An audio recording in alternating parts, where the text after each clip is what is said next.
يعني شبون خلص دولت تركيا دبوت مع خلص كلام لبري در كتنا سروك أبو بحكة و مرنا هني صاف كلام وراستي بريارة كي دان وذره تكوشي كلام أول 44 سال فكة تكوشيني خد دوام لبري هر شخصي تجمعنا قوت أمي 24 ساعتان دا 7 ساعتان دا أمي مثلا دم سيمة أمي خلاص لبالي تشتي كريبر أبو فكر وفلسفة ريبر أبو كداني راستيجي بوي أم بيجن جواكا كرد وكسن يلي دنيا مروباتي بو درمان سبب أساسي پککی پیش کرد و به با گریدای پککی هات آوا کرد و با پککی مازم بود جیکی بو 1000 و میلیون و درکت و گریلا و امبیجن گلی ما هر چا پارچه کرستانی در و کرستانی چه بود و ویا پراستی لسر خونی شهیدان چه بود کچو خورتی کردان چون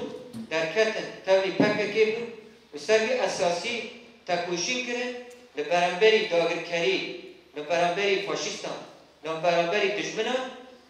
سر برخوادان و ببیر انگی سرکفته دانه آوا کرن و روش بو روژه پیشکتن آت نچه کرن اول تزانن مثلا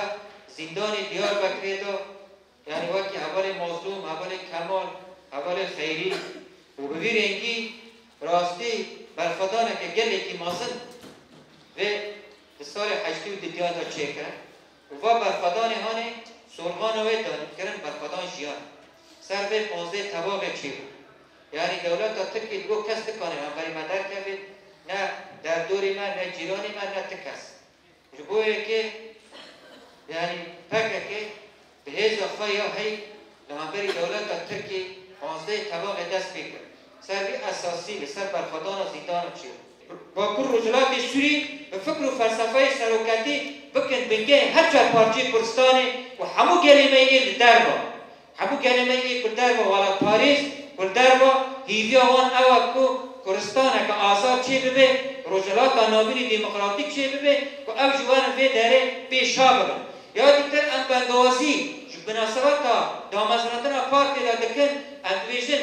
و روج زحمت راست روج زحمت هنه دولت ترکی دیسا ام بیجن یعنی سرگیری را چو نکن بود تشتکی بکی بالا درکتن و تقسیم